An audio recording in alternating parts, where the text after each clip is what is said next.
था एक बहुत इंपॉर्टेंट चीज कि जैसे अगर आपको लगता है कि सामने वाला आपकी बात नहीं सुन रहा है या सामने वाले आपकी बात को इग्नोर कर रहे हैं, तो सबसे पहले आप क्या करो, सामने वाले को खाली हो जाने दो, उनको बोलने दो। देखो जैसे कोई व्यक्ति आपके पास गुस्से में आ रहा है, किसी को बहुत तेज गुस्सा आ रहा है, तो आप क्या करो उस समय, अगर आपने भी गुस्सा दिखाया तो गुस्सा प्लस गुस्सा इक्वल टू डबल गुस्सा, और गुस्सा प्लस गुस्सा इक्वल टू डबल गुस्सा, एंड डबल गुस्सा इक्वल टू रिश्तों में हिस्सा।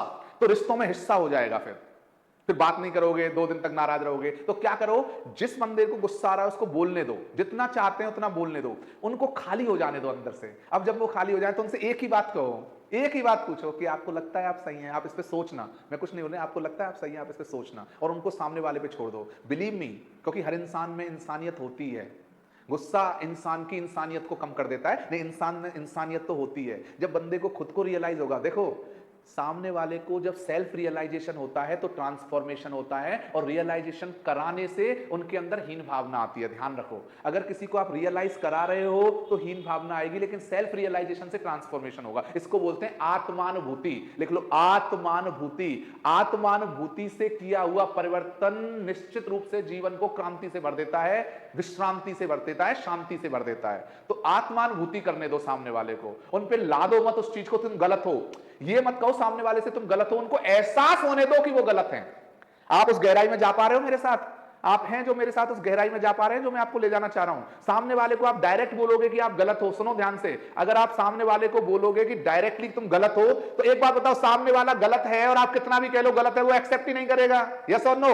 वो एक्सेप्ट ही नहीं करेगा ना भाई। किसी से आप कह रहे हैं तो वो एक्सेप्ट ही नहीं करेंगे उस चीज को, लेकिन अगर उनको गलती का एहसास हो गया तो वो स्वतः ही क्षमा याचना हो जाएगी। तो क्षमा याचना हमेशा दिल से होती है, इसीलिए जब आप करते हैं क्षमा याचना दिल से करने का मतलब है उस गलती को पुनः न दोहराना, उस गलती को वापस नहीं दोहराना, वो एहसास कराना। तो वो आता है इनर कनेक्टिविटी और साइलेंस। मैं आपको जरूर एक असाइनमेंट दूंगा, जब भी आप किसी महापुरुष से आपको लगे कि ये व्यक्ति वास्तव में महान है, उनको साइलेंस महसूस करो, उनके मौन में उनको महसूस करो। साइलेंस की भी अपनी ताकत है। जब सुनो तो पूरी तरह साइलेंस होकर सुनो, मतलब आपके दिमाग में फिर कोई और थॉट नहीं आने चाहिए। ध्यान से सुनना इस बात को, आप सामने वाले को समझने के लिए नहीं सुनते हैं, आपको क्या बोलना है और क्या समझाना है वो दिमाग में चलता रहता है। ध्यान से सुनना इस बात को, आप सामने वाले को समझने के लिए नहीं सुनते हैं। मतलब ये मेरा रिसर्च है, दिस इज माय रिसर्च, कि we don't listen to understand, we listen to reply. We don't understand to listen, we don't listen to understand, we listen to reply. हम सामने वाले को समझने के लिए नहीं सुनते, हमें सामने वाले को क्या जवाब देना है वो हमारे दिमाग में चलता रहता है। अगर आप अग्री हो तो थोड़ा सा प्लीज मुझे बोल देना कि सामने वाला कब चुप होगा और कब हम बोलें। मतलब हम सामने वाले को समझने के लिए, हम सामने वाले को समझने के लिए नहीं सुनते, हमें उनको क्या समझाना है, क्या रिप्लाई देना है वो हमारे माइंड में चलता रहता है। ये one of the greatest research है, आप इसको ध्यान से सुनना, कि सामने वाला बोल रहा है लेकिन आपके दिमाग में चल रहा है कि मुझे क्या बोलना है, मुझे क्या कहना है, तो आप उसको समझ ही नहीं पा रहे हो उस लेवल पे। Very good, you are agree with that, this is one of the greatest thought. Take notes, जब भी आप कभी भी किसी प्रवचन में जाएं, किसी मीटिंग में जाएं, किसी क्लास में जाएं या बच्चों की क्लास लें, प्लीज, कई बार छोटे बच्चे हमें बहुत कुछ सिखा देते हैं, छोटी छोटी चीजें, तो हमेशा एक डायरी और एक पेन आपके साथ हमेशा होना चाहिए। आप, मुझे विश्वास है कि जितने भी आप ये ट्रेनिंग अटेंड कर रहे हैं वो सभी नोटबुक बुक्स के साथ बैठते होंगे, ऐसा मुझे विश्वास है। ऐसा मुझे विश्वास है कि आप नोटबुक और पेन के साथ, ये बच्चों में आदत डाल दो। जो भी बच्चा, आप आधा घंटे के लिए उनसे बात कर रहे हैं तो पहले उनको कहो बेटा नोटबुक और पेन लेके आओ। उसका रीजन बताता हूं आपको। हो सकता है जो अभी आप सीख रहे हैं, जैसे इस ट्रेनिंग से कुछ सीख रहे हैं आप, जो आप ट्रेनिंग से सीख रहे हैं, ये हो सकता है आपको महीने, 2 महीने, 3 महीने आपके ध्यान में रहे, लेकिन अगर आपने नोट्स बनाए हुए हैं, अगर आप इनके नोट्स बना रहे हैं, तो आप अगर 5 साल बाद भी उस नोटबुक को खोल के देखोगे तो आपको याद आ जाएगा कि कौन से कॉन्टेक्स्ट में, कौन से प्रसंग में कौन सी बात कही थी। अगर आपने केवल हेडलाइंस भी लिखी हैं, केवल बुलेट पॉइंट्स भी लिखे हैं, तो उन बुलेट पॉइंट्स से भी आप उस चीज को समझ पाओगे। तो इसलिए आपको हमेशा नोटबुक और पेन के साथ किसी भी मीटिंग में जाओ, किसी भी प्रोग्राम में जाओ, किसी भी सभा में जाओ, किसी भी ट्रेनिंग में जाओ, किसी भी क्लास में जाओ, आप हमेशा एक अपनी नोटबुक और पेन अपने साथ रखो। एक और फायदा है उसमें, आपके पास रखने से, कई बार आपका कोई थॉट आ गया, आप में से कितने अग्री हैं इस बात से कि कई बार आपके थॉट आता है दिमाग में, लेकिन अगर उस थॉट को उसी समय नहीं लिखा तो आधा घंटे बाद, 1 घंटे बाद आप सोचते रहते हो, इतना प्यारा थॉट आया था यार, मैं तो भूल गए, ओ माय गॉड मुझे याद ही नहीं रहा। ऐसा हो जाता है, यस और नो? लेकिन अगर आपके पास नोटबुक है, पेन है, या आप अपने मोबाइल पे आजकल ऐसा सिस्टम भी आ गया कि आप उस चीज को अपने तरीके से नोट कर सकते हैं। नेक्स्ट है ई। ई मतलब एनकरेजमेंट। जब भी आप सामने वाले को सुने तो उनको encourage, oh yes sir, oh yes you are right. तो अब मुझे कैसे एनकरेज, 2 घंटे में आपका सेशन ऑनलाइन क्यों ले पाता हूं, उसका मैं आपको रीजन बताता हूं। कहीं ना कहीं आप उसके रीजन से कारण है, क्योंकि आपका अटेंटिव, आप अटेंटिव, मैंने प्रश्न पूछा और आपने अटेंटिव आप आंसर देते हो। आप महान हो इसलिए कह रहा हूं, I am saying that you are the greatest because whatever I ask you to do you immediately do it, you are following like anything. तो आप मुझे एनकरेज कर पाते हैं। अब मैं आपसे पूछूं जवाब दो और आपने जवाब ही नहीं दिया, तो फिर मैं सेशन में वो मेरा एनकरेजमेंट कहां से आएगा? तो यू आर माय एनकरेजमेंट, आप मेरे उत्साह को बढ़ाते हो, आप मुझे और महसूस ये कराते हो कि मैं आपको ज्यादा से ज्यादा दूं, ज्यादा से ज्यादा आपके साथ अपना जो भी मेरे पास अनुभव है, जो भी प्रभु कृपा से मुझे जो थोड़ा बहुत ज्ञान है, वो थोड़ा बहुत ज्ञान मैं आपके साथ शेयर कर पाता हूं। क्यों? क्योंकि आपके एनकरेजमेंट की वजह से, क्योंकि आप जिस अटेंटिवली क्लास अटेंड कर रहे हैं उसके लिए आई रियली अप्रिशिएट यू। मुझे आप पे गर्व है कि आप जिस तरीके से अटेंड कर रहे हैं, इमीडिएटली आपके जो आंसर्स आ रहे हैं, वाव है, वाव। तो एनकरेजमेंट बहुत जरूरी है, ये एनकरेजमेंट। नेक्स्ट है no prejudices. No prejudice, no prejudice मतलब होता है कि पूर्वाग्रह से ग्रहित मत रहो। ये आपने लिखा, आपके जैसे थोड़ा ज्ञान भगवान हमें भी दे रहे हैं, भगवान ने दे रखा है, पूरा पुण्यवानी निमित्त है हम आपके, लेते जाइए ज्ञान सागर की तरह, जितना चाहिए उतना मिल जाएगा आपको। तो आपको बिल्कुल, आपको प्रभु बिल्कुल ज्ञान का सागर मिलेगा, आपको बिल्कुल मिलेगा प्रभु। नो प्रेजुडिसेस, नो प्रेजुडिसेस मतलब होता है, यहां पे ध्यान से सुनिए आप, पूर्वाग्रह मत रखो किसी भी चीज का, किसी भी चीज का पूर्वाग्रह मतलब पहले से दिमाग में प्लानिंग्स मत बनाओ। सामने वाले को सामने वाले के पॉइंट ऑफ व्यू से सुनने की कोशिश करो। हमारे साथ क्या होता है, ध्यान से सुनो, एक लिसनिंग होती है जिसको बोलते हैं सिलेक्टिव लिसनिंग। सिलेक्टिव लिसनिंग का मतलब क्या होता है, ध्यान से सुनो। सिलेक्टिव लिसनिंग का मतलब है हम वही सुनते हैं जो हम सुनना चाहते हैं, हम वही सुनते हैं जो हम सुनना चाहते हैं। एक आपको अगर देखो, सोर्स ऑफ एंटरटेनमेंट, सेलिब्रेशन जो होते हैं उसमें सोर्स ऑफ एंटरटेनमेंट होता है, हम वही सुनते हैं जो हम सुनना चाहते हैं, इसको बोलते हैं सिलेक्टिव लिसनिंग। हम वही सुनते हैं जो हम सुनना चाहते हैं। एक एग्जांपल दूं आपको, अगर थोड़ा सा एक एंटरटेनमेंट, एक इंसिडेंट शेयर करें आपको, अगर थोड़ा सा हंसने का मुस्कुराने का मन हो तो आपके साथ शेयर करें। फिर एक जल्दी से बोलो, यस तो करेंगे हम जी। ये एक फनी है, थोड़ा सा फनी है, थोड़ा एंटरटेनिंग है, चले शेयर करें आपके साथ में जी। सुनिए ध्यान से। एक बार क्या होता है, एक कपल जो है, कपल थे, दोनों हस्बैंड और वाइफ, थोड़े फैटी थे, थोड़े मोटे थे शरीर से। तो वो क्या हुआ, दोनों मोटे थे, तो उन्होंने सोचा हमें योगा करना चाहिए, योगा करके हम फिट बनेंगे, योग करने से हम शरीर हमारा फिट होगा और हम इस फिट शरीर से हम अच्छे लगेंगे। तो उन्होंने क्या किया, जो उस जमाने का मतलब उस एरिया का जो बेस्ट योगा ट्रेनर थे उसके पास गए। अब योगा ट्रेनर ने उनको एक कारपेट वो दे दिया, योगा मैट पे बैठ गए वो हस्बैंड वाइफ दोनों। अब उन्होंने योगा किया, हस्बैंड ऑफिस के लिए निकल गए योगा से और वाइफ घर पे आ गए। अब जैसे ही शाम को हस्बैंड घर से आए और जो उनकी मम्मी थी, जो माँ थी, उन्होंने कहा बेटा तू आज कहाँ गया था बेटा? उनका माँ मैं तो योगा करने गया था उनके साथ, वाइफ के साथ। बेटा तेरी वाइफ सुबह से बेटा मुझे कंट्रोल करने की कोशिश करे, आज तक नहीं किया इसने बेटा ऐसा, ये हमेशा मेरा ध्यान रखती थी बेटा, मेरा पूरी तरीके से ध्यान रखती थी, मुझे बिल्कुल एक तरह से माँ की तरह समझती थी, आज तो सुबह से बेटा मुझे कंट्रोल करने की कोशिश कर रही है बेटा, ये तू कहाँ गया था बेटा? अब जो हस्बैंड है वो वाइफ के पास गया और कहा कि आज तक मम्मी ने कभी तुम्हारी शिकायत नहीं की और आज मम्मी ने तुम्हारी शिकायत किया, आज ऐसा क्या किया तुमने? उन्होंने कहा मैंने तो कुछ नहीं कहा, उस योगा ट्रेनर ने तो बताया था कि सांस को कंट्रोल करो, सांस को कंट्रोल करो। अरे वो सांस बोल रहा था भाई, सांस मतलब breathing, control to your breath, और वो बोल रहे सांस को कंट्रोल करो, ये क्या है? अरे वो बोल रहा है भैया सांस नहीं बोला। अरे नहीं, इनडायरेक्टली उसने यही बोला। फिर दूसरे दिन चले गए वो, दूसरे दिन फिर से चले गए। उसने कहा बाबा, भाई वो योगा वाले जो थे थोड़े एजेड थे, कि बाबा तुमने क्या मतलब, तुम अच्छे से योगा कराओ, ये कंट्रोल कर रहे हैं सांस को। तो उन्होंने फिर योगा करा के उन्होंने कहा, जैसे ही उन्होंने वो उनको दूसरा मंत्र दिया, वो डांस करने लग गई। उन्होंने कहा बाबा ये तो अल्टीमेट मंत्र है। उन्होंने क्या हुआ? उन्होंने कहा सांस को बाहर निकालो। अरे बाबा सांस को निकालना है, सांस को थोड़ी निकालना है। तो अब मैं आपको यहां ये समझाने की कोशिश कर रहा था कि selective listening, so don't listen at others point, don't listen at your point of view, listen at others point of view. तो लिसनिंग के लिए आज से आपको क्या करना है, कॉन्सेंट्रेटेड लिसनिंग। तो एक तो हुआ थिंकिंग किस तरह से करना, एनालिसिस कैसे करना है। अब हमने बताया आपको लिसनिंग, अब क्योंकि आज हमें एक कॉन्सेप्ट कंप्लीट करना है, अब आते हैं स्पीकिंग। जब आप बोलें तो किस तरीके से बोलें, तो देखो थिंकिंग हो गया, एनालिसिस हो गया, स्पीकिंग का SPEAK। देखो अगर आप देखोगे बार बार एक चीज हमेशा आती है, वो आती है S स्टैंड्स फॉर स्माइल। मतलब जब भी आप किसी से बात करें तो मुस्कुरा के करें। भाई देखो मुश्किलें जिंदगी में आती हैं हर एक के, कोई इंसान मुझे ऐसा नहीं मिला जिसकी जिंदगी में कोई मुश्किल नहीं हो, लेकिन मुस्कुराइए। मुश्किलों में भी जो मुस्कुराते हैं, यकीन मानो वो ही वास्तव में इंसान कहाते हैं और वही इतिहास रचाते हैं। तो बस मुस्कुराइए। मुश्किलें भी आए तो मत घबराइए, प्लीज प्लीज प्लीज मुस्कुराइए, मुस्कुराइए, मुस्कुराइए, स्माइल। जो चाह रहे थे वो नहीं हो रहा है तो मत घबराइए, प्रभु को याद कीजिए, प्रभु इच्छा है, बड़ी अच्छा है, बस इस बात को अंदर में लाइए, मुस्कुराइए, मुस्कुराइए, मुस्कुराइए। स्माइल से बात करो, जिससे भी करो स्माइल से बात करो। तकलीफें, मैंने पहले भी बताया था, दर्द दुख जो भी आ रहा है उससे मत घबराइए, प्लीज प्लीज प्लीज मुस्कुराइए। एक ये कसम खा लो कि जब भी आप किसी से बात करेंगे तो मुस्कुराते हुए बात करेंगे, मुश्किलों में बात नहीं करेंगे, दर्द में बात नहीं करेंगे, स्माइल करो। दूसरा है पॉजिटिव अप्रोच।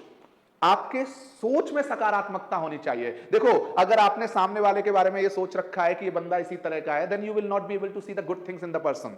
सो यहां पे सबसे इंपॉर्टेंट है आपकी अप्रोच पॉजिटिव होनी चाहिए, पर्सन के बारे में नहीं, खुद के बारे में भी। देखो दो तरह के लोग होते हैं, एक तो ये कि इसको कितना भी समझा लो इसको समझ में तो आएगा नहीं। ध्यान से सुनना, अगर आप ये कह रहे हो इसको कितना भी समझा लो इसको समझ में तो आएगा नहीं, तो भैया क्यों समझा रहा है भैया, क्यों अपने को व्यर्थ गवा रहा है भैया। तो इसलिए क्या करना, सबसे पहला तो गलती यही है। देखो मैंने बहुत सारी काउंसलिंग दी, उसमें ये कि सर सामने मेरे बच्चे तो मेरी सुनते ही नहीं है सर, पता है मेरे बच्चे कितने महान है सर, उनको तो सारी नॉलेज है, और मेरे तो सुनते ही नहीं है सर, मैं क्या समझाऊं सर, मेरे हस्बैंड तो सुनते ही नहीं है मेरी। वो ये कहते हैं कि तुम ज्यादा ज्ञानी हो कि मैं ज्यादा ज्ञानी हूं। अरे दादा पहले ही आपने ये सोच लिया कि वो तो मेरी सुनते ही नहीं है। मैं उनसे बोल रहा हूं कि भैया इंग्लिश में बात कर लो, अरे सर इंग्लिश में क्या बात करें, वो तो हिंदी में ही बात नहीं करते सर, इंग्लिश में तो कैसे करें सर। अरे भैया दादा करेंगे वो, आप किसी भी लैंग्वेज में। मेरा मानना ये है कि सबसे पहले आप पॉजिटिव अप्रोच ये रखो कि मुझे कम्युनिकेशन करना है और मुझे उनको वो बात समझानी ही है, I have to make them understand.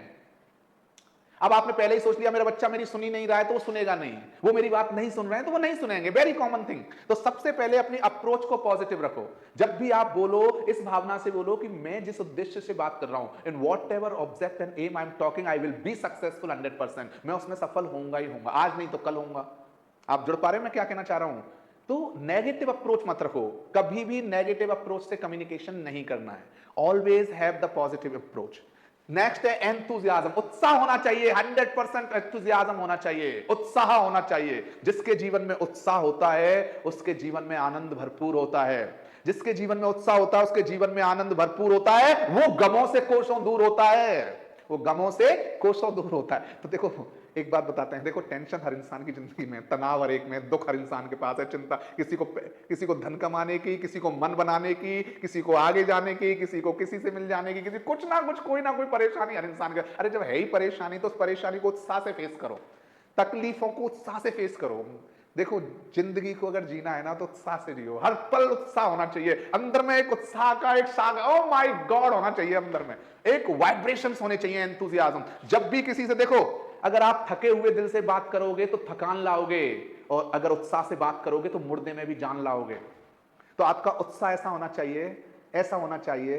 देखो मैं ऐसे महापुरुषों को जानता हूं, अब जैसे आचार्य श्री हैं हमारे, जिन गुरुदेव की मैं बात करता हूं, वो 86, लेकिन जब भी बोलते हैं ना उनकी आवाज सुनो तो एक ऐसा लगता है 86 ईयर्स में भी मतलब सुनते रहो उनको। बहुत कम बोलते हैं आजकल वो मौन में, लेकिन जब भी बोलते हैं what a language, what A power, what an 86 years में। मैं ऐसे ऐसे लोग कई बार आते हैं उसमें देखते हैं 90 ईयर्स में भी एक गजब उत्साह है।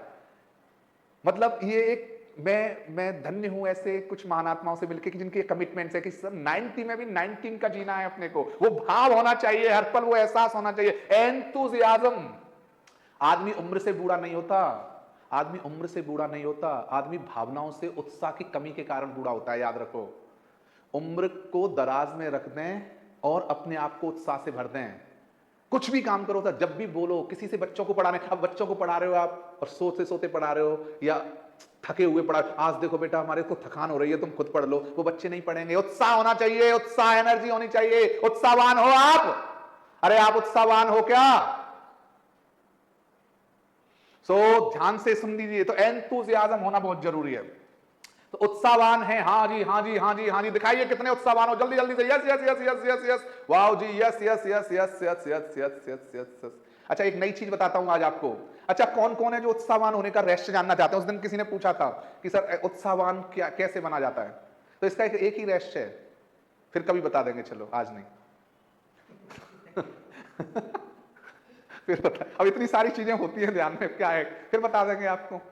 तो आज ही, अरे वाह, नेक्स्ट सेशन में बताते हैं आपको। नेक्स्ट सेशन देखो, नेक्स्ट सेशन हम जो लेंगे आपका एक बहुत ही पावरफुल सेशन लेने वाला हूं, उसमें केवल मैं आपके क्यों और कैसे पे वर्क करने वाला हूं। मेरा जो नेक्स्ट व्हाई और हाउ पे वर्क करने वाला हूं। जितने भी वर्ल्ड के टॉप क्वेश्चंस हैं, जैसे गुस्से को कैसे नियंत्रण करें, ऊर्जा में कैसे जिए, खुशी को हर पल एक्चुअलाइज, विजुअलाइज, मिनिमाइज, मैक्सिमाइज कैसे करें, हर पल जीवन को कैसे जिए, कैसे अपने आनंद को जिए, कैसे अपने भावों को टॉप पे, कैसे आध्यात्मिक प्रगति से भौतिक प्रगति होती है, कैसे आलस्य को त्यागें। ये बहुत इंपॉर्टेंट सेशन होने वाला है आपका। ध्यान क्यों करें? आप बहुत खुश हैं चंद्राजी देवड़ा, बहुत बढ़िया बात है, सभी खुश रहे हैं आप, बहुत बढ़िया बात है। हाँ, सो हम बात कर रहे थे, ये किस महानात्मा ने लिखा है, ठीक है, बात पूरी करें, तो हम बात क्या पूरी करें, वही तो बात पूरी कर रहे हैं। तो बात पूरी में जो है वो एंथुसियाज्म से करें, जो भी बात पूरी करें वो एंथुसियाज्म से करें। एंथुसियाज्म से, किससे करें? एंथुसियाज्म से। अब एंथुसियाज्म कैसे अंदर में लेके आए, इसको हम आपको नेक्स्ट सेशन में जरूर बताने वाले हैं कि how to be enthusiastic all the time, all the time कैसे रहे। अब आते हैं अटेंटिव। अटेंटिव का मतलब है सजगता। देखो मैं, अगर आपने कुछ नोटिस किया हो ड्यूरिंग द ट्रेनिंग, मैं कई बार 3 से 4 सब्जेक्ट को एक साथ छेड़ता हूं, लेकिन अगर आपने देखा हो तो कहीं ना कहीं, मैं नहीं, ये प्रभु कृपा से होता है कि वो तीनों चारों सब्जेक्ट्स को फिर हम कनेक्ट कर देते हैं आपसे। आपने नोटिस किया हो तो ऐसा नहीं है कि एक बात को उठाया तो बीच में छोड़ दिया, उसको कंप्लीट करते हैं। तो यहां पे है अटेंटिवनेस, मतलब जब भी आप बात करें तो अटेंटिवनेस से करें, मतलब दिमाग को खुला रख के बात करें। क्यों? क्योंकि एक कहावत है कि आदमी को दिया हुआ घाव भर सकता है लेकिन शब्दों का दिया हुआ घाव नहीं भरता। एक्चुअली ये एक अनुभव है जो मैं आपसे शेयर करूंगा। गलतीवश से भी या किसी से भी आप इसको अनुभव करने की कोशिश करना अपने जीवन से, कि अगर किसी ने आपका किसी भी कारण से शब्दों से दिल दुखाया हो, या आपने किसी का दिखाया हो, या आपका किसी ने, एक अनुभव का थोड़ा सा मैं आपसे शेयर करना चाहूंगा। आप चाहे फिर उसको कितना भी खजाना दे दो, आप उसको चाहे पूरा जमाना दे दो, लेकिन वो बात दिल से नहीं निकल पाती है, कहीं ना कहीं वो एक दिल के कोने में रह जाती है। इसलिए मैं आपसे रिक्वेस्ट करूंगा कि कभी ऐसी भाषा का प्रयोग कभी ना करें कि जिससे किसी का दिल आपकी वजह से टूट जाए या किसी व्यक्ति के अंदर हीन भावना आ जाए। कभी भी अपने बच्चों से या किसी से ये मत कहो कि तू तो कुछ नहीं कर सकता। कोई बच्चा बहुत मोटा है, उससे कहो तुम्हें तू तो गधे की तरह खाता है, अब वो बच्चे को वो गधा माइंड में चला जाएगा। समझो बात को, हर इंसान आत्मा के रूप में खूबसूरत होता है, doesn't matter from which background the person belongs to, और क्या उनका रहा है, उनकी भी अपनी खुद की कहानियां हैं, खुद स्टोरीज हैं। मेरा आपको यहां समझाने का, अटेंटिवनेस का यहां मतलब है कि ये अटेंटिव रहो कि आपके शब्द किसी को चुभने वाले ना हो। फिर यहां पे दोहरा रहा हूं, कांटे चुनने वाले हों, चुभे नहीं। क्योंकि आप महसूस करना, किसी ने आपके अगर कोई भी ऐसी दुख भरी, ऐसी आपको चुभने वाली बात कही होगी, कभी भी वो बात याद आती है तो आपका जो पूरा कनेक्शन है सामने वाले से वो डिस्कनेक्शन में चला जाता है। एक छोटी सी गलती वो हमेशा के लिए वो रीजन बन जाती है उसका। प्लीज इसको समझने की कोशिश करना। ये बहुत गहरी बात शेयर कर रहा हूं मैं आपसे। I am just sharing one of the greatest thing. इसलिए क्या, अटेंटिव रहें आप जब भी किसी से बात करें, किसी को समझें, किसी को सुने, तो प्लीज प्लीज प्लीज प्लीज उन शब्दों का प्रयोग करें, उन भाषा और भावों का प्रयोग करें जो सामने वाले की मदद देने वाले हों, सामने वाले को खुशहाली देने वाले हों, सामने वाले को लाभ देने वाले हों। इसलिए अटेंटिव होना बहुत जरूरी है। जयम चरे जयम चिट्ठे जयम भुंजंतो भाषंतो, भाषंतो वर्ड आ गया वहां पे, ध्यान से सुनो, भाषंतो वर्ड आ गया। प्लीज ध्यान से समझो, यहां पे भाषंतो, भाषंतो का मतलब हमारी भाषा में भी सजगता रहे। यहां पे वो अटेंटिवनेस, हमारे शब्दों में अटेंटिवनेस रहे, अटेंटिवनेस रहे। एंड नेक्स्ट है आपका नो योर ऑडियंस। देखो, this is the first session of my type जिसमें मैंने पूरा एक तरह से हिंदी में सेशंस, इन्हीं सेशंस को I take in a different way, totally practically English में ही होते हैं सारे सेशन। लेकिन मुझे पता है अगर मैं सेशन पूरे इंग्लिश में लेता तो शायद आप मुझसे इस तरह से नहीं जुड़ पाते। ध्यान से सुनो बात को, तो आप मुझसे उस तरह से नहीं जुड़ पाते। लेकिन मैंने इन पूरे सेशंस को, मैंने क्या, अपने आप हुआ, इन सेशंस अपने आप ही अध्यात्म से जुड़ गए, हिंदी भाषा से जुड़ गए, आपकी लैंग्वेज से जुड़ गए। क्यों? क्योंकि आपका ऑडियंस को देख करके ये पूरा ट्रेनिंग तैयार किया उस तरीके से। ऑल्दो इंग्लिश इज देयर, सारे वर्ड्स इंग्लिश के हैं, लेकिन भाषा वो यूज की जा रही है जो आपको समझ में आए। अग्री हो इस बात से आप? Very good, thank you thank you. अच्छा, कोई महान भाव, कोई ऐसी महान आत्मा यहाँ पे है जिनको लगता है कि सर आप मतलब मेरी जो भाषा, जो लैंग्वेज स्टाइल है या भाषा शैली है वो आपसे नहीं समझ पाते हैं, या इंग्लिश में जो बोलता हूं या कई बार हिंदी के कुछ वर्ड्स ऐसे बोलता हूं जो आपको नहीं समझ पाते हो, मतलब कहीं ना कहीं हम आपसे जुड़ पा रहे हैं। नो योर ऑडियंस, क्या सेशन में हम आपके साथ उस तरह से कनेक्ट हो पा रहे हैं जो आपको भाषा समझ में आए, जो आपको भाव समझ में आए, उस तरह से कनेक्ट हो पा रहे हैं हम आपके साथ? तो सेलिब्रेशन है, जब भी आप कम्युनिकेट करें, किसी से भी कम्युनिकेशन करें, तो ये 4 सोर्स हैं सेलिब्रेशन के। पहला सोर्स है सोर्स ऑफ एंटरटेनमेंट। अब यहां पे एंटरटेनमेंट का मतलब समझो क्या है, ये मनोरंजन नहीं है। ये लोग बोलते हैं इसको एंटरटेनमेंट का मतलब मनोरंजन, इसको बोलेंगे एनलाइटनमेंट। एनलाइटनमेंट मतलब मन का शुद्धिकरण है, ये मन का शुद्धिकरण। मन का शुद्धिकरण जो होता है वो है सोर्स ऑफ एंटरटेनमेंट, मन का शुद्धिकरण। सोर्स ऑफ एंटरटेनमेंट, यहां पे मन का शुद्धिकरण मतलब आपके मन में अच्छे अच्छे भाव आ रहे हैं, शुद्धि के भाव आ रहे हैं, एहसास के भाव आ रहे हैं, आपके अंदर आनंद के भाव आ रहे हैं, आपका मन प्रफुल्लित हो रहा है। तो यहां पे पॉइंट है, सोर्स ऑफ एंटरटेनमेंट का मतलब है मन का शुद्धिकरण। मतलब आप मन के भावों में, एक बार वापस देख लो उसको, टैगराइज को लगा के, मन के भावों में शुद्धिकरण लेके आना है आपको। कैसे लेके आएंगे उसको, मेरी बात को ध्यान से समझो। कैसे लाएंगे वो, कि जब आप किसी से बात करें तो सामने वाले के मन में प्रसन्नता हो, प्रफुल्लता हो, थोड़ा हल्का फुल्का माहौल बने, हल्का फुल्का, वो बहुत माइंड में भारीपन की चीजें नहीं होनी चाहिए।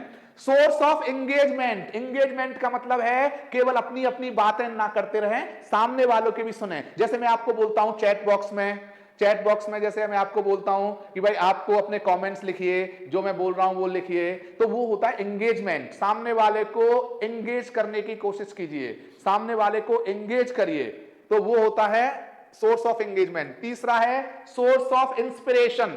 आपका कम्युनिकेशन क्या है, दूसरों के लिए प्रेरणा स्रोत बने, प्रेरणा स्रोत बने। मतलब आप जब भी किसी से कम्युनिकेट करें, जब भी आप कम्युनिकेट करें किसी से भी, तो ये याद रखें कि आपका कम्युनिकेशन सामने वाले को इंस्पिरेशन दे, सामने वाले को मोटिवेशन दे, सामने वाले को प्रेरणा जगाए, कुछ बेहतर करने की प्रेरणा जगाए, वो है सोर्स ऑफ इंस्पिरेशन। ये 4 चीजें होनी चाहिए। और चौथा है सोर्स ऑफ ट्रांसफॉर्मेशन। आपका कम्युनिकेशन सामने वाले के जीवन में बदलाव लेकर के आए, सामने वाले के जीवन में बदलाव लेकर के आए। तो हिंदी में लिख लो, कम्युनिकेशन के 4 सोर्स हिंदी में लिख लो। पहला लिखो मन का शुद्धिकरण, आपके कम्युनिकेशन से मन का शुद्धिकरण होना चाहिए, मन का शुद्धिकरण होना चाहिए। दूसरा, सामने वाला अपने हृदय के भावों को आपके सामने रख सके, सामने वाला अपने हृदय के भावों को आपके सामने रख सके, that is called source of engagement.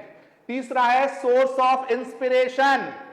आपका कम्युनिकेशन सामने वाले के लिए सोर्स ऑफ इंस्पिरेशन बने, प्रेरणा का सागर बने, प्रेरणा का सागर बने, प्रेरणा का झरना बने, प्रेरणा बने, प्रेरणा स्रोत बने। और सोर्स ऑफ ट्रांसफॉर्मेशन, सामने वाले के जीवन में बदलाव लाए, सामने वाले के जीवन में बदलाव। ये 4 चीजें हैं। तो कोई भी एक ग्रुप में से इन चारों को, सेलिब्रेटिंग के चारों पॉइंट्स को लिखेगा प्लीज। कोई भी आप ग्रुप में से लिखेंगे ये 4 सोर्स कमेंट्स में, तो सबको याद हो जाएंगे। लिख के दिखाइए। मन का शुद्धिकरण, very good. Source of entertainment, तो मनोरंजन, रंज मतलब मन का शुद्धिकरण, इतनी fast. Entertainment, engagement, inspiration, transformation, very good. This is Sapna ji Kochhar, very good. Sachi ji होता है entertainment, engagement, inspiration, transformation, very good, very good, very good, very good, very good, very good. Everybody, everybody, you are great.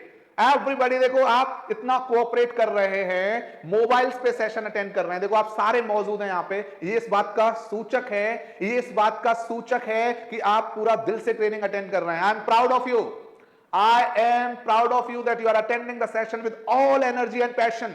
Technical चीज आपके psychological emotions को कम नहीं करना चाहिए, वो level है आपका। अरे आपकी आत्मा में उत्साह कम नहीं होना चाहिए। टेक्निकली चाहे फोन काम कर रहा है नहीं कर रहा है, आवाज आ रही है नहीं आ रही है, आनंद करो। तो अभी सभी आनंद करो, प्रभु की जय हो। देखो प्रभु की जय हो। अब सभी मुस्कुराते हुए एक एक लाइन बताइए मुझे। सर बचा हुआ अगली कक्षा में सर बताएंगे। तो मुस्कुरा के बात करने का क्या फायदा है, एक लाइन बताइए, सभी लिख के बताइए। मुस्कुरा के बात क्यों करनी चाहिए, क्यों मुस्कुरा के बात करनी चाहिए? हमने बोला था ना स्पीक में स्माइल। कोई भी जवाब दीजिए। तो हमने सेलिब्रेशन का सोर्स किया। अब थोड़ा सा लैंग्वेज का पार्ट है, कोशिश मेरी आज की है कंप्लीट करने की इसको। तो हमें मुस्कुराते हुए क्यों बात करनी चाहिए? अरे कोई तो जवाब दो ग्रुप में। इससे गुड कम्युनिकेशन होता है, अच्छी पॉजिटिविटी आती है मन में, क्योंकि पॉजिटिविटी आती है सामने वाले को खुशी मिलती, सामने वाले को खुशी मिलती। देखो सामने वाले को खुशी मिलती है भैया, खुशी में ही जीवन है भैया, बाकी सब सब मिथ्या है भैया। खुशी में जीवन है। खुश रहने के लिए बहुत बढ़िया खुशी मिलती है भैया, जरूर। अगर आपका विश्वास है तो जरूर। अब मैं आ रहा हूं आपको काइनेस्थेटिक। काइनेस्थेटिक का मतलब होता है बॉडी लैंग्वेज, मतलब आपका काया, शरीर को किस तरीके से हमें यूज करते हैं कम्युनिकेशन में। तो देखिए ये इसके लिए एक ऑसम कॉन्सेप्ट है, ये लिखा हुआ है ऑसम कॉन्टेक्ट। तो पहला है ए का मतलब होता है attraction through natural body language. इसका शॉर्ट में लिख लो आप स्वाभाविक शरीर भंगिमा, मतलब स्वाभाविक रूप से बात करिए, स्वाभाविक रूप से स्वभाव में बात करनी है। तो आपको किसी की बॉडी लैंग्वेज की कोई वो नहीं करना है, आपको किसी को मतलब कॉपी नहीं करना, किसी को कॉपी पेस्ट नहीं करना। आपका जो स्वभाव है उस स्वाभाविक रूप से आपको नेचुरल बॉडी लैंग्वेज रखना है। आपका बॉडी लैंग्वेज नेचुरल रहना चाहिए। कैसा रहना चाहिए? नेचुरल। नेचुरल बॉडी लैंग्वेज आपका रहना चाहिए।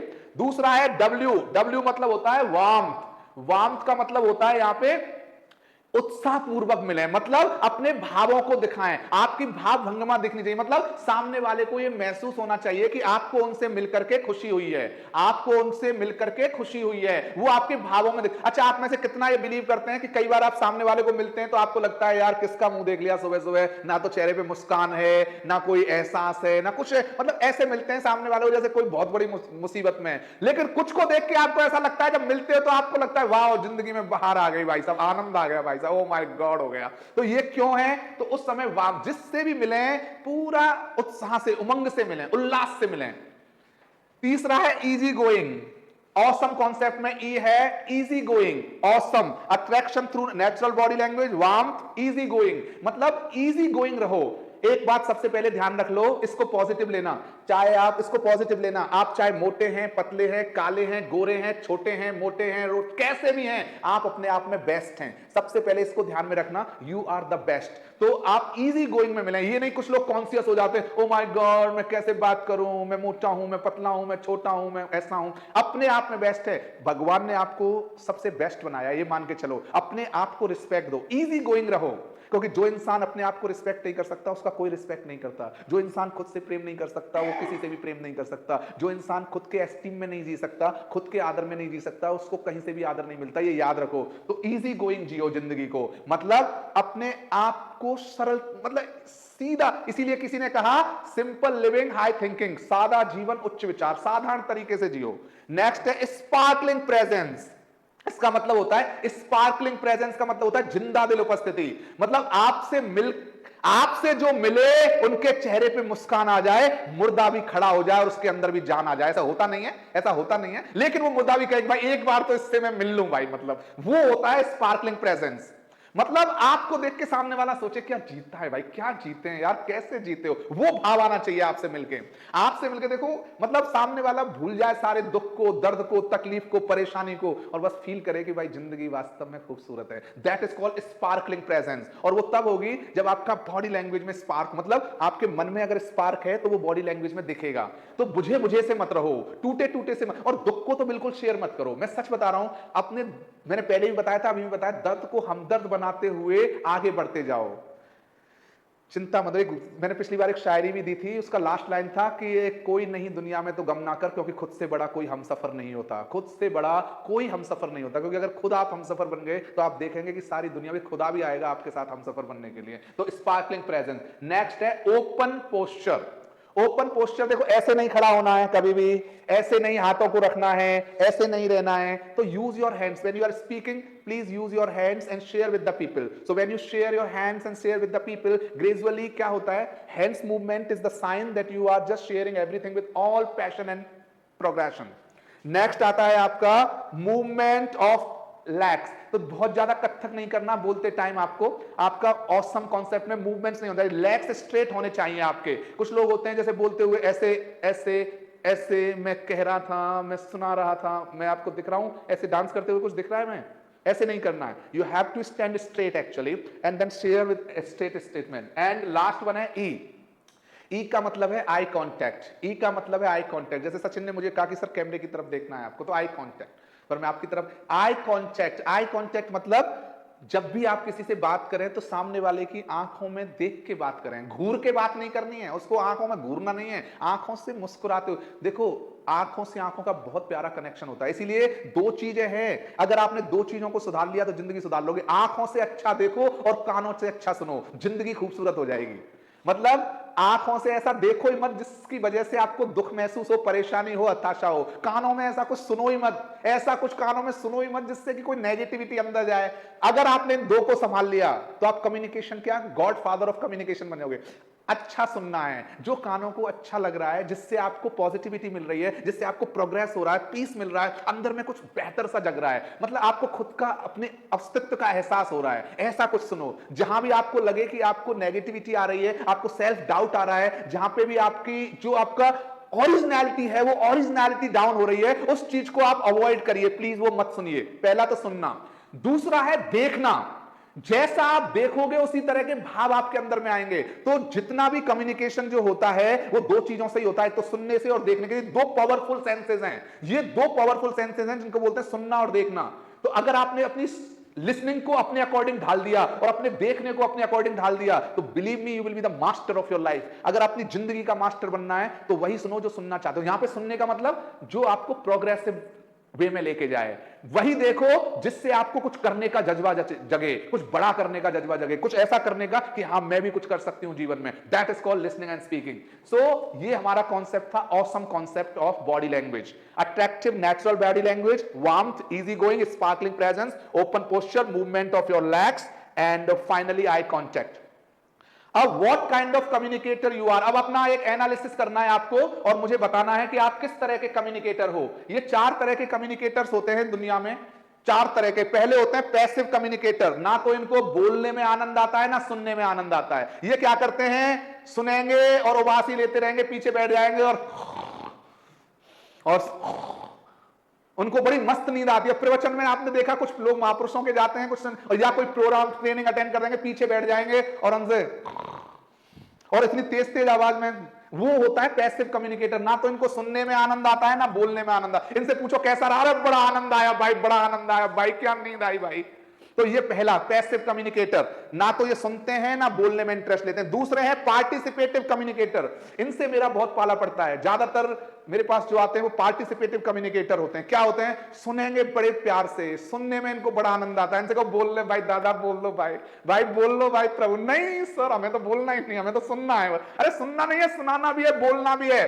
Participative communicator, participative communicator, participative वो होते हैं जो सुनने में तो पूरा इंटरेस्ट लेते हैं, 100% सुनेंगे एक एक चीज को, समझेंगे एक एक चीज को, लेकिन जब बोलने का नंबर आए ना, आज नहीं कल पक्का, आज तो रहने दो सर, आज तैयारी नहीं की सर, देखो कल पूरा पक्का तैयारी करके आएंगे। इनको बोलते हैं पार्टिसिपेटिव। तीसरे होते हैं अग्रेसिव कम्युनिकेटर। अग्रेसिव कम्युनिकेटर वो होते हैं, अग्रेसिव कम्युनिकेटर जिनकी बात बात में चिड़चिड़ापन, बात बात में खीज, मतलब ये हमेशा ऐसे हैं जैसे ऐसा लगता है ये दुनिया की सताई हुई आत्मा है, जो जब भी मतलब परेशानी में ही बात करेंगे, या तो खीज में बात करेंगे, दुख में बात करेंगे, चिड़चिड़ापन होगा, गुस्सा होगा, और हमेशा बहुत ज्यादा उनका नेचर उस तरह का होता है।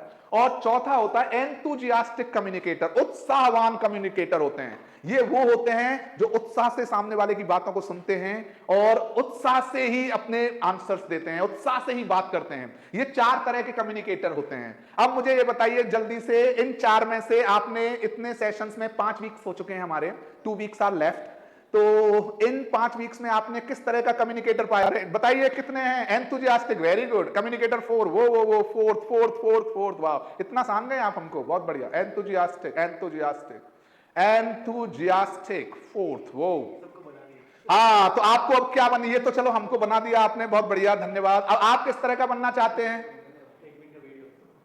अब आपको चौथा बनना चाहते हैं आप, तो अब आपका नेक्स्ट जो सेशन है उसमें मैं बोलने नहीं वाला हूं, सुनने वाला हूं। आपको 1-1 मिनट का अपना सेशन देना है, उसके बेस पे आपको सर्टिफिकेट मिलेगा। याद रखना, 1-1 टॉपिक्स आपको डिसाइड करना है। आपको 10-15 टॉपिक्स भेजे जाएंगे ग्रुप में, उन टॉपिक्स पे आपको 1-1 मिनट का अपना प्रेजेंटेशन देना है। नेक्स्ट सेशन उसी पे जो भी सिखाया गया है कम्युनिकेशन का, उस पे आपको ये 2 जो सेशंस हैं आने वाले वीक के, उनमें आपको अपना एंथुजियास्टिक कम्युनिकेटर बन के दिखाना है। Understood? Everybody everybody, did you get my point? Very good. हाँ, ऐसे करके अपना बिल्कुल मुस्कुराते हुए, अगर चेहरे पे हंसी नहीं है तो भी मुस्कुराना है, जबरदस्ती मुस्कुराना चाहे लेकिन मुस्कुराना, ठीक है। अगर जिन्होंने बिना मुस्कुराए हुए बात किया उनको मैं 0 मार्क्स देने वाला हूं, लेकिन नहीं, मैं ऐसा बोल नहीं सकता 0 मार्क्स का, क्योंकि मैं मोटिवेशन दे रहा हूं। तो मार्क्स तो मिलेंगे आपको, स्माइल के साथ बोलना है। आपकी स्माइल के लिए आपको 1 मार्क एक्स्ट्रा मिलेगा, ठीक है, 1 मार्क एक्स्ट्रा। सो नेक्स्ट आता है do something great in life. So how to do from good to great. तो ये है 12 सीज ऑफ कम्युनिकेशन। ये मैं आपको डायरेक्ट बताऊंगा, बस आप लिख लेना। ये 12 है कम्युनिकेशन के सीज। तो पहले में लिख लो कर्टसी, विनम्रता, जल्दी जल्दी से लिखते जाओ। अब ये 12 पॉइंट दे रहा हूं क्योंकि टाइम इज शॉर्ट। पहला लिखो कर्टसी, हिंदी में विनम्रता। कर्टसी मतलब विनम्रता, कर्टसी मतलब विनम्रता। कंप्लीटनेस, कंप्लीटनेस मतलब पूर्णता, कंप्लीटनेस मींस पूर्णता। ये 12 पॉइंट हैं, ये 12 सीज ऑफ कम्युनिकेशन। ये आपको गुड टू ग्रेट बनाएंगे, ये आपको गुड टू ग्रेट बनाएंगे कम्युनिकेशन में। पहला है विनम्रता, कर्टसी। दूसरा है कंप्लीटनेस, पूर्णता, अपने कम्युनिकेशन को कभी बीच में मत छोड़ो। तीसरा है कॉन्साइसनेस, कंसाइसनेस मतलब संक्षिप्तता। यहां पे संक्षिप्तता का मतलब है मिनिमम वर्ड्स मैक्सिमम विजडम। लिख लो, minimum words maximum wisdom, minimum words maximum wisdom. Clarity, clarity में लिखो स्पष्टता, स्पष्टता। मनोज जी आप इसका एक पिक लेकर के हिंदी का या तो आप लिख लो या आप पिक लेकर के ना ग्रुप में ये वाला हिस्सा पिक लेके डाल देना, आप ग्रुप में भी डाल देंगे हम। कॉन्फिडेंस, कॉन्फिडेंस का लिखो आत्मविश्वास, आत्मविश्वास, जो भी बोलो वो आत्मविश्वास से बोलो। करेक्टनेस, करेक्टनेस में लिखो शुद्धता, आपके भावों की शुद्धता, आपकी भाषा की शुद्धता, आपके एक्शन की शुद्धता, ये इसमें आएगा आपका। पूरा लिख लूंगा एक बार में। फिर है क्रिएटिव, क्रिएटिव में है सृजनात्मकता, मतलब कुछ नया क्रिएट कीजिए, नया क्रिएट कीजिए। कंफर्मेशन, कंफर्मेशन का है, कंफर्मेशन को क्या बोलोगे हिंदी में? कंफर्मेशन, कंफर्मेशन मतलब हिंदी क्या होगा? कंफर्मेशन करना। क्या मैं, आप मेरी बात समझ पा रहे हैं? तो कंफर्मेशन, कंफर्मेशन मतलब कंफर्मेशन देखो क्या आएगा हिंदी, कंफर्म, कंफर्मेशन मतलब जानना, मतलब उसको ये समझना कि आप वो सामने वाला आपकी बात जान पाया है नहीं जान पाया है। कंसीडरेशन जुड़ना, सामने वाले के पॉइंट ऑफ व्यू से जुड़ना। कनेक्टिविटी भी होता है जुड़ना। और लास्ट है कॉन्सियसनेस, कॉन्सियसनेस मतलब होता है चेतना। एक इसके नीचे और है 12th नंबर कॉन्ग्रेचुलेशंस, कॉन्ग्रेचुलेशंस मतलब लास्ट में सामने वाले को शुभ भावना देना, बधाई, शुभ भावना।